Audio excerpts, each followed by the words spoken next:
हर हर महादेव, हर हर महादेव, हर हर महादेव। ओम नमः शिवाय। हर हर महादेव।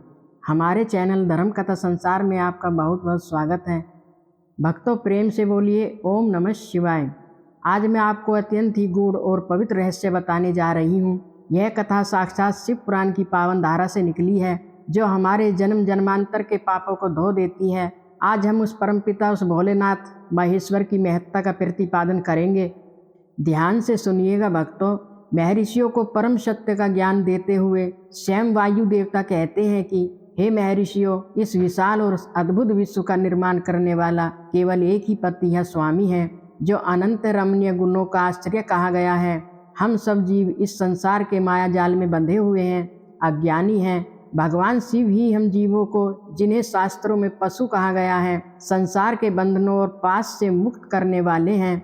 जरा विचार कीजिए भक्तों, उस करुणा सागर परमपिता के बिना इस संसार की सृष्टि कैसे हो सकती है। हम जीव अज्ञानी हैं और यह संसार रूपी पास या बंधन पूरी तरह से अचेतन है। प्रधान और परमाणु आदि जितने भी जड़ तत्व हैं, उन सब का कर्ता और नियंता वह पति स्वरूप भगवान शिव ही है। यह बात तो स्वयं ही हमारी समझ में आ जाती है। किसी बुद्धिमान या चेतन कारण के बिना इन जड़ तत्वों से सृष्टि का निर्माण कैसे संभव है।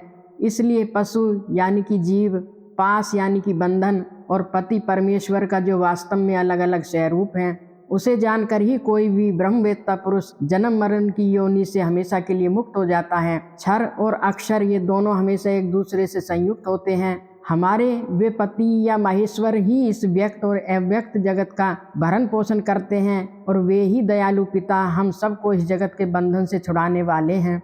मेरे प्यारे स्वजनों, इस संसार में भोक्ता, भोग्य और प्रेरक ये तीन ही तत्व वास्तव में जानने योग्य हैं। जो विज्ञ पुरुष हैं यानी ज्ञानी हैं, उनके लिए इन तीनों तत्वों से भिन्न दूसरी कोई भी वस्तु जानने योग्य नहीं है। क्या आपने कभी सोचा है कि जब यह सृष्टि नहीं थी तब क्या था? जब सृष्टि के आरंभ का समय होता है तब केवल एक ही रुद्रदेव विद्वान रहते हैं, उनके सिवा दूसरा कोई नहीं होता। वे ही प्रभु इस जगत की सृष्टि करके इसकी रक्षा करते हैं, और जब समय आता है तब अंत में वे ही सबका संहार कर डालते हैं। वे सर्वव्यापी हैं, उनके सब और नेत्र हैं, सब और मुख हैं, सब और भुजाएं हैं और सब और चरण हैं। वे ही सबसे पहले देवताओं में ब्रह्मा जी को उत्पन्न करते हैं, और हमारी श्रुति भी यही कहती है कि रुद्रदेव सबसे श्रेष्ठ और महान ऋषि हैं। मैं इन महान अमृत स्वरूप अविनाशी पुरुष परमेश्वर को जानता हूँ। उन प्रभु की अंग कांति साक्षात सूर्य के समान है, और वे अज्ञान अंधकार से परे विराजमान हैं। भक्तों, इन परमात्मा से परे इस ब्रह्मांड में दूसरी कोई वस्तु नहीं है। उनसे अत्यंत सूक्ष्म और उससे अधिक महान भी कुछ नहीं है।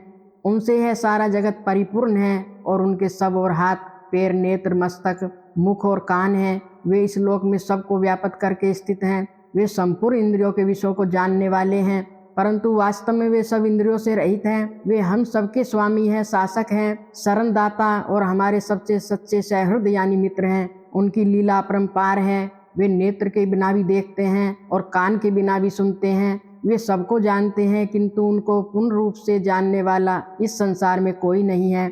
ज्ञानी जन उन्हें परम पुरुष कहते हैं। वे अनु से भी अत्यंत अनु हैं और महान से भी परम महान हैं। वे अविनाशी महेश्वर इस जीव की हृदय गुफा में सदा निवास करते हैं। हमारे शास्त्रों में एक बहुत ही सुंदर उदाहरण आता है, ध्यान दीजिएगा भक्तों। एक साथ रहने वाले दो पक्षी एक ही वृक्ष रूपी शरीर का आश्रय लेकर रहते हैं। उनमें से एक पक्षी तो उस वृक्ष के कर्म रूप फलों का स्वाद ले लेकर उपभोग करता है, किंतु दूसरा पक्षी उस वृक्ष के फल का उपभोग न करता हुआ केवल उसे देखता रहता है। यहाँ पहला पक्षी हमारी जीवात्मा है और दूसरा साक्षात परमात्मा। यह जीवात्मा इसी शरीर रूपी वृक्ष के प्रति आसक्ति में डूबा हुआ है, इसलिए वह माया से मोहित होकर बार बार शोक करता है। परंतु वह जीवात्मा जब कभी भगवत कृपा से भक्तों द्वारा सेवित परम कारण रूप परमेश्वर का और उनकी महिमा का साक्षात्कार कर लेता है, तब वह शोक रहित होकर सुखी हो जाता है। छंद, यज्ञ, कृत तथा भूत, वर्तमान और भविष्य, इसी संपूर्ण विश्व को वह मायावी रचता है, और अपनी माया से ही वह उसमें प्रविष्ट होकर रहता है। हमें यह प्रकृति को ही माया समझना चाहिए, और महेश्वर ही वह माया भी हैं।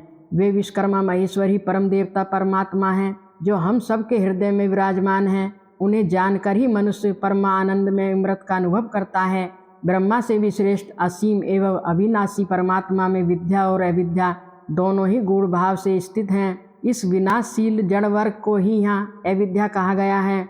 जो उन दोनों विद्या और अविद्या पर शासन करते हैं, वे महेश्वर उनसे सर्वथा भिन्न और विलक्षण हैं। ये प्रतापी महेश्वर इस जगत में समिष्ट भूत और इंद्रिय वर्ग रूप एक एक जाल को अनेक प्रकार से रचकर इसका विस्तार करते हैं। फिर अंत में वे संहार करके सबको अनेक से एक में परिणित कर देते हैं और पुनः सृष्टि काल में सबकी पूर्वतः रचना करते हैं। जैसे सूर्य अकेला ही ऊपर नीचे तथा अगल बगल की दिशाओं को प्रकाशित करता हुआ स्वयं भी दीप्यमान होता है, उसी प्रकार से भजनीय परमेश्वर अकेले ही समस्त कारण रूप पृथ्वी आदि तत्वों का नियमन करते हैं।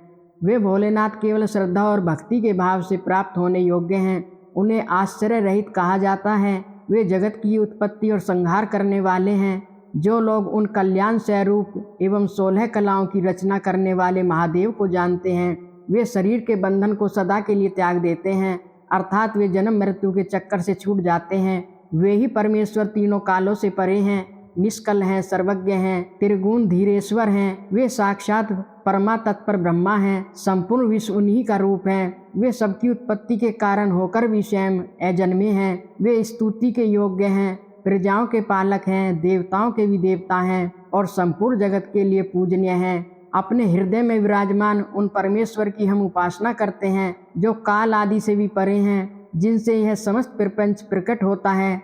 जो धर्म के पालक हैं, वे पाप के नाशक हैं, भोगों के स्वामी तथा संपूर्ण विश्व के धाम हैं। जो ईश्वरों के भी परम महेश्वर हैं, देवताओं के भी परम देवता तथा पतियों के भी परम पति हैं, उन भुवनेश्वरों के भी ईश्वर महादेव को हम सबसे परे जानते हैं।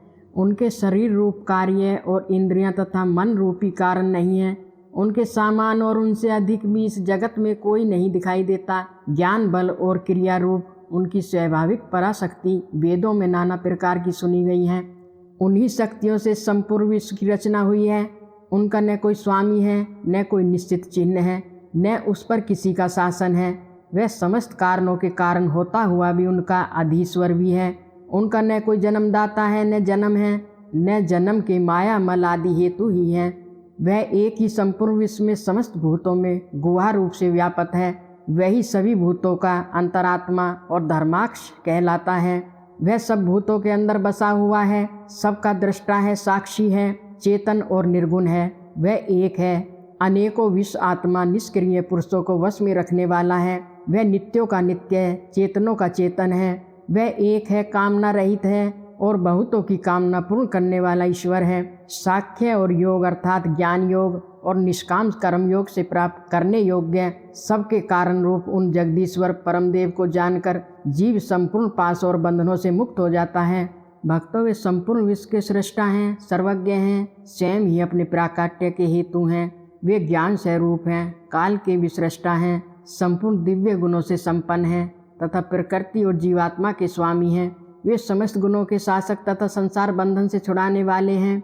जिन परमदेव ने सबसे पहले ब्रह्मा जी को उत्पन्न किया और स्वयं उन्हें वेदों का ज्ञान दिया, अपने स्वरूप विषक बुद्धि को प्रसन्न और विकसित करने वाले उन परमेश्वर शिव को जानकर मैं इस संसार बंधन से छूटने के लिए उनकी शरण में जाता हूँ। मेरे प्यारे शिव भक्तों, यह वेदांत शास्त्र का परम गोपनीय ज्ञान है। पूर्व कल्प में मुझे इसका उपदेश किया गया था। मैंने बड़े भारी सौभाग्य से ब्रह्मा जी के मुख से इस ज्ञान को पाया था। इस ज्ञान के विषय में बहुत ही कड़े नियम हैं। सम दम से रहित व्यक्ति को अपना पुत्र जो सदाचारी न हो तथा जो उत्तम शिष्य न हो, उसे इस परम ज्ञान का उपदेश नहीं देना चाहिए। तो फिर यह ज्ञान किसे देना चाहिए?